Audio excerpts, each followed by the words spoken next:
Welcome back, everybody. It is January 6th, 2018.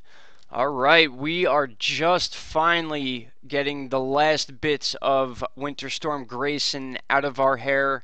Boy, was this a storm for the ages. They're going to be talking about this storm for years, guys.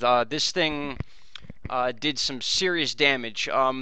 As of right now, from what I can read, I believe there was 22 people who passed away because of this storm. I'm not sure exactly the circumstances in which that happened. Crashes. Maybe some of that could have been the homeless stuck outside. A lot of issues with this storm were power outages and then a deep freeze that came in right after that, leaving people without heat. Now, really quick, before I get started with the point of this video, which is actually the next winter storm, which is named Winter Storm Hunter, I just want to show you a stat here that I found very interesting. Now, this is current. This is weather extremes, coldest places in the world. Now, I want you to look at this number right here. In Mount Washington, New Hampshire, it was recorded -36 degrees Fahrenheit. I also want you to look at that 92-mile-an-hour west to northwest wind that was recorded.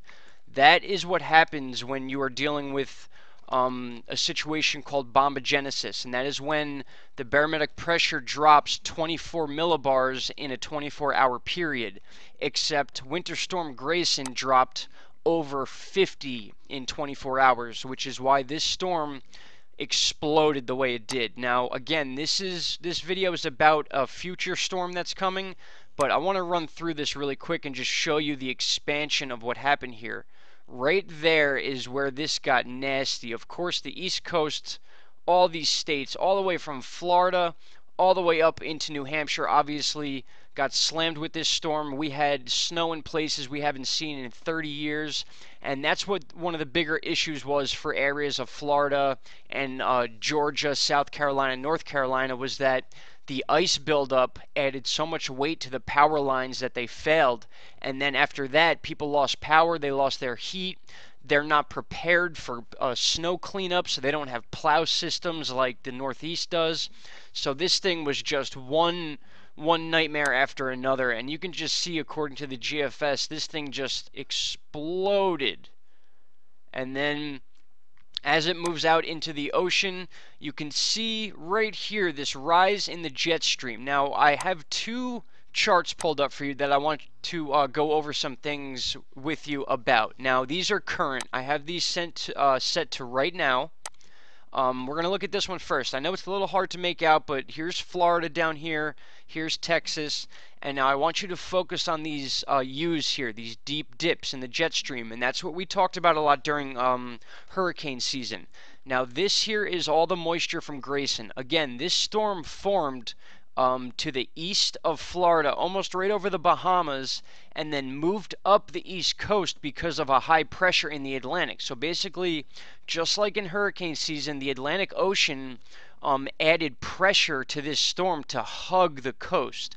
Had that pressure not been there, this storm more than likely would have just moved out into the ocean and been a non-issue for us, but it was all timing here. And now what happened is the storm came up the east coast, and just as that happened, it met this big dip in the jet stream, which brought down all that really, really frigid air, and that's what caused that explosion with the storm, with the bombogenesis effect and the cyclone bomb, they called it, because this thing just went from a smaller system, I guess you can call that small. It is the size of multiple states in the U.S., but just the expansion of it, it just went boom. And that's what the term cyclone bomb comes from. And that's why so many states were affected, and that's why we had these high winds. Guys, New Hampshire, 90-mile-an-hour wind gusts. That's Category 2 strength winds for a winter storm, and that was one of the bigger topics in this, and that was one of the bigger issues that caused a lot of the power outages. So once again, this storm will be talked about for years to come. This is one of the biggest storms we've had in, like I said, in 30 years. But why we're here is because of what might be happening next. Now, I'm sure a lot of you in the Northeast are checking your weather, and you've noticed there may be some warm days coming up, and it shows about 2 or 3 days where it could even hit 50 degrees, and this is why. I want to show you why.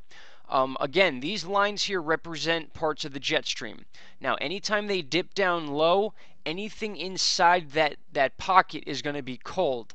Anything like this, when you have the lines moving up, this is going to be a little bit warmer. So you can see as Grayson moves out into the ocean, areas of the Northeast get a little bit of a break here. So you don't see that deep U coming this way. You actually see the lines bending up. And that's why the temperatures are going to rise for a little bit. Now, for Monday and Tuesday, I believe there is potential for some snow and some just messy weather in the most northern northeast states. Now, that all is temperature based, so it could be a slushy mix.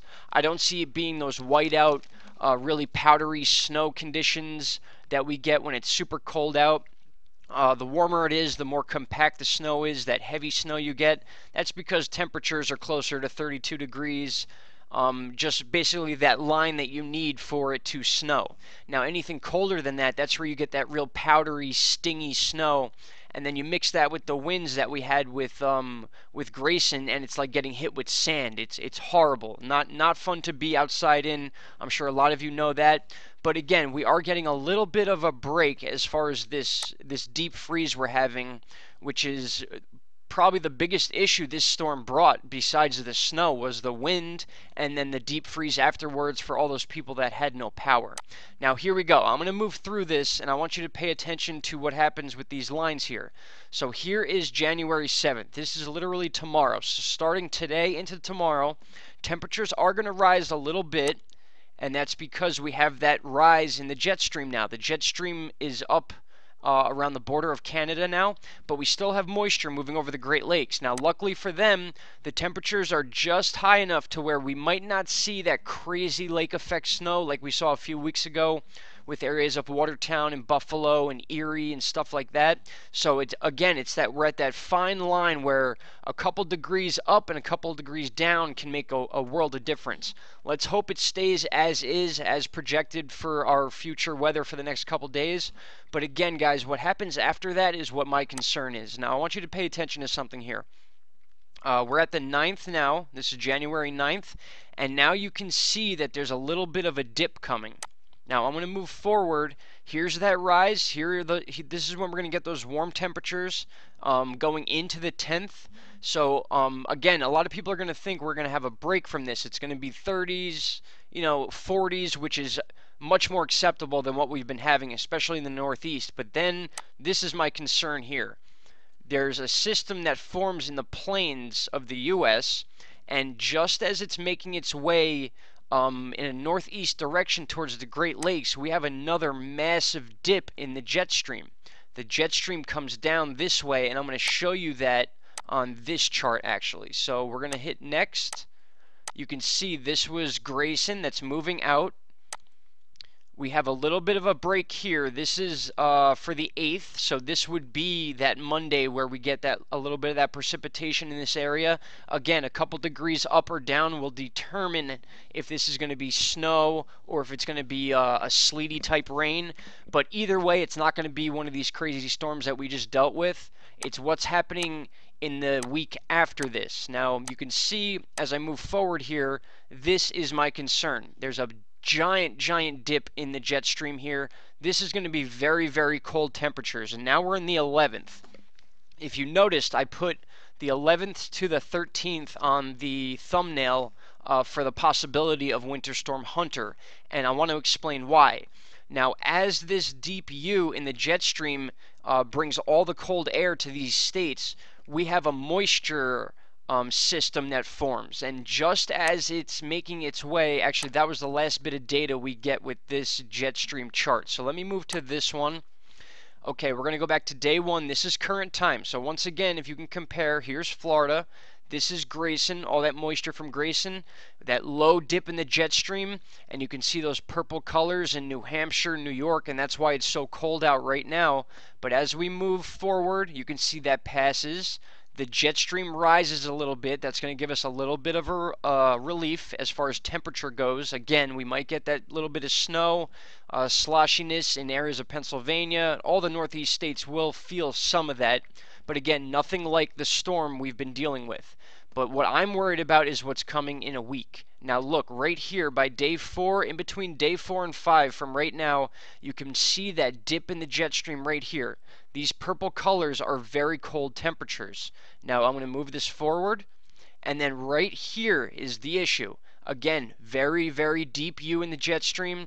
This is moisture moving up, and then as we move into the 7 and 8 day period, look at this. This is what I'm concerned about. This cold air right here, very, very cold air, is moving right over the Great Lakes just as moisture is moving down into them. So that's exactly what happens with this lake effect snow deal.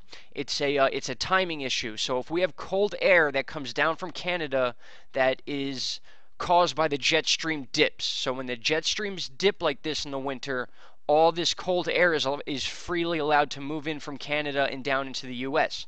When you have these up U's, or the reverse U, that's what allows the cold air to be pushed up into Canada, and these would be warmer temperatures. Just to give you an idea of why I think Winter Storm Hunter is a very strong possibility between the 11th and the 13th. So right now we are at the 13th, and you can see all the Great Lakes are in that purple color, which means it is frozen. Now that you see where the jet stream is going to be on these days, I'm going to bring you over to Tropical Tidbits. And again, as I move forward, same date range, the 10th, we see this system beginning to form over the plains of the U.S. And then we move forward, and then look at that. Right by the 11th, we have total moisture over the Great Lakes, just as that deep U in the jet stream, which brings frigid temperatures again, meets up with this moisture. That is going to cause a major lake effect snow situation. Again, areas like Buffalo, areas like Erie, Watertown, some of those names you've been hearing a lot in the weather lately, because those are the areas that are just to the east of these lakes. And the reason for that is because the cold air comes over one side, the west side of the lakes, it moves to the east, and because the Great Lakes are so big, they actually affect the moisture and bring more moisture to areas of the east, which would be snow in this case. So, let me back this up one more time and just give you an idea of why we're going to get some warmer weather followed by frigid weather. So here we go. This is a high rise here. This is the 7th. This is tomorrow, literally. So we're going to start warming up tomorrow. As we move into the 8th, you can see it starts to level out. And right there is why I think we're going to get a little bit of snow and that sloshy weather in this area of the U.S. You don't see a deep dip, and that's good, because the colder it is, the more you're going to get that stingy, powdery snow. So we could just be dealing with a timing issue here. But again, the reason we're talking today is what's coming afterwards. Now again, this is where we might get our 50-degree temperatures. We're going to have 2 days of 50-degree weather, at least according to my local weather. And then literally overnight, it drops 23 degrees back into the 30s. And that just so happens to be going on just as this area of moisture is about to move over the Great Lakes. So we have January 11th, which is 2 days after 50-degree weather. We are now back into the 30s and below, right over the Great Lakes. Now these deep purples, again guys, that is dense moisture. So not only is it the lakes that will be adding to this, it's an already formed moisture system that started out here in the middle of the U.S. that's going to be passing over the Great Lakes as we're getting back into frigid temperatures. And then you can see how it almost looks like it passes, those deep purples pass right over the top of New York, but it doesn't matter. That's going to bring, depending on the temperatures, a big snow system. Now again, the areas to the east of the Great Lakes would be most at risk for this, but again, this could widen out. This could become a much bigger storm than shown right here. So again, I just want you to pay attention to these lines. These, when they raise, that's warmer temperatures underneath. When they dip down, it's cold. It pulls the cold down or it pushes the cold up. That's how our jet stream works. That's why I usually see it in a wavy motion moving across the top of the US. Alright, so I'm not trying to keep you guys here forever. We'll just start from the beginning again, just to give you an idea of the movements of the jet stream. Here it was Grayson, moved up the east coast, and then right after it passed, we had that dip, and that's why you have these cold temperatures in New York right now. Again, though, some of the lowest temperatures in the world right now on the planet are in New Hampshire, negative 36 degrees, and that is after a major snowfall. That is after people have lost power, and I am positive that has very much to do with why we had such a high loss of life because of this storm. When you lose power, you don't have heat. At least most people, if you don't have wood-burning stoves, stuff like that. A lot of people rely on their electricity for heat. So anyone that lost power, that didn't have generators, you dealt with all this snow that took out your power and then these frigid cold temperatures to deal with. Now, again, we are getting a little bit of a relief as that jet stream levels out. You can see it levels out there. This is that Monday where we could see a little bit of crappy weather. It might happen, it might not. Let's hope not. But again, my main concern is what's happening right after we get 2 days of warmness, when people think that, oh my God, we could be done with this crazy storm stuff. No, that's not going to happen. Not at least in my opinion, because this system that's forming right here is going to pass over the Great Lakes and then once again over Pennsylvania, over New York, New Jersey, Delaware, Long Island, Connecticut, Vermont, Maine, you name it. All these northeast states are at major risk for this yet another dip in the jet stream. And then you can see it right there, those deep purple colors, guys. That is where all the moisture is. And if that is over the Great Lakes, and if it keeps in this direction, you can see it almost does like it moves north and then it just goes boom right across the northeast. And that's what you don't want, especially when you're dealing with the Great Lakes, because when you're dealing with Great Lakes, usually a west to east movement is what piles all that snow to the east sides of those lakes. So again, this is all going to be depending temperature-wise. If we are anything below 32 degrees, this is going to be another snowstorm that we're dealing with, possibly big enough to be named. And that's why I am worried about this becoming Winter Storm Hunter. And it's going to be sort of a mental mess up for some people, because we just dealt with sub-zero temperatures for almost 2 weeks straight, and now temperatures are going to rise, some areas into the 50s, and people are going to be like, oh, this is wonderful, and then this is going to happen. So again, we're about 7 or 8 days out from this happening. Things can change in that time frame. It could happen a day sooner, it could happen a day later. We could get more moisture with this. It's just not, there's not enough data yet to read it. But from what I'm seeing right here, that seems pretty consistent that we are going to be dealing with something between the dates of January 11th through January 13th. Right there is where you have that line where it's off the coast into the Atlantic Ocean. So again, guys, the dip in the jet stream is going to make or break this storm. And what I'm seeing here is a dip. This is the center point of this moisture here. So picture this all going in a counterclockwise motion. That's why you see the weather moving from here up into this area and then straight across. It's because it's going counterclockwise around that low pressure. The high pressure is keeping it pressed against the coast of the U.S. And then as it passes over the Great Lakes, you're certainly going to get that lake effect snow in those areas. Again, Buffalo, Erie, Watertown, any of those areas to the east of the Great Lakes. And then depending on how cold it is, guys, that's all moisture right there. Even those red colors, that's a lot of moisture. So picture this entire area getting yet another major snowstorm, all based on our lovely jet stream that has just been out of whack lately. So again, when you see things like this, guys, this is rare. When this jet stream dips down this low and it's touching parts of Mexico, that's why we saw the snow in Florida that they had for the first time in 28 years. Jet stream usually dips around this area. Sometimes it'll go a little lower into the Carolinas, but for it to go this low, it's pulling all that cold air way down here, and all that's doing is it's like a loaded gun. It's basically, this is going to be a pocket of cold air, and then as we move forward, which we can't do. Once again, I already said that, made that mistake, sorry. You can see it here. That's the dip we're talking about right here. And then as we move forward, you see it rises up right here into the Great Lakes, and this is a deep U. So this is frigid temperatures. This is going to be moisture over this frigid stuff, and that's going to cause that lake effect snow. So you can clearly see the jet stream on multiple charts is in agreement that it's going to be another very, very low dip. It's going to be very, very cold in the middle of the country.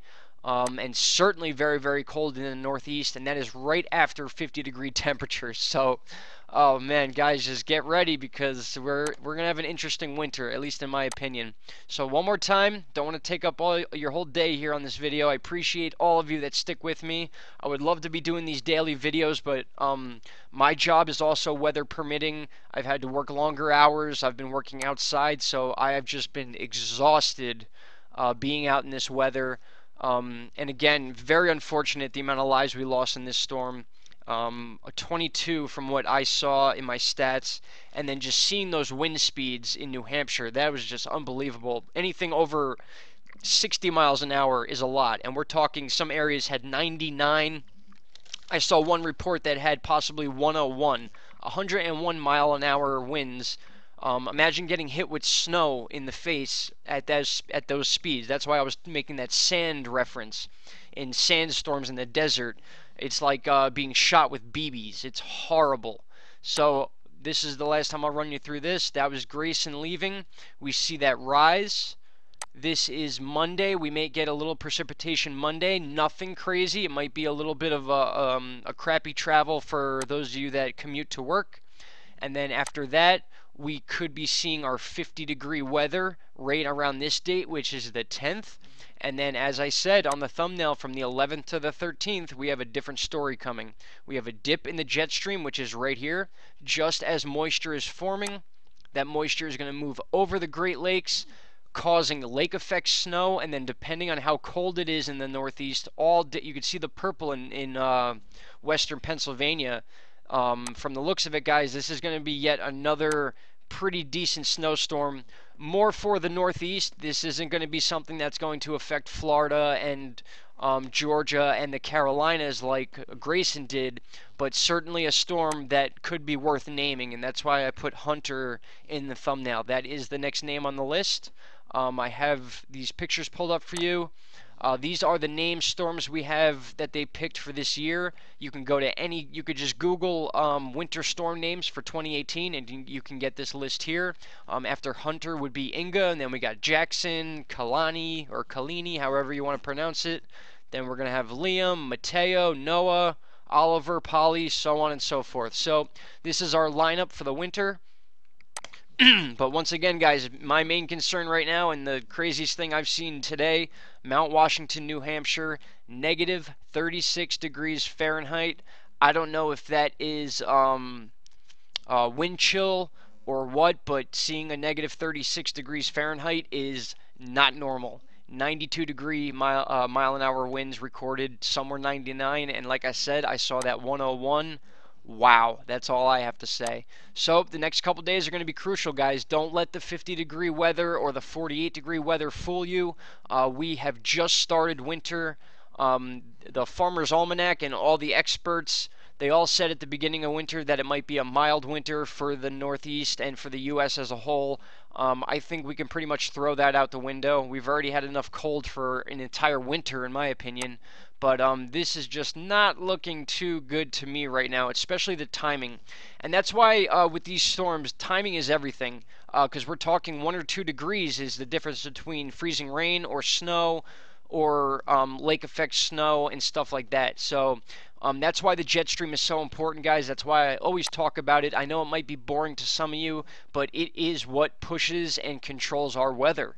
And with a U this deep, you can only assume that this is just going to move across the country, and the momentum always pushes it up into the Northeast. So this cold air is going to be hitting the Northeast just as that moisture system is passing over the Great Lakes, and that is grounds for a named storm. So that's what I have for you today, guys. I hope everyone is warm today. I hope you guys have dug out your cars. I hope everyone's safe. I hope you're warm. I really appreciate you sticking with me on the channel. I wish I could do this every day. I gotta make that paycheck though. And just the snow and the cold is just making my days longer. But any chance I get, I will be on here. I will be making you videos. I should have one later this evening. If not, then we will have a follow-up on the possibility of Winter Storm Hunter between the dates of the 11th and the 13th. So, with that said, guys, especially in the Northeast, be prepared. Keep an eye on your local weather. Keep an eye on my channel. However it is you want to do it, I just hope you have a great day, and I hope you have a great end of your weekend. We will talk very soon. Take care, everyone. Bye-bye.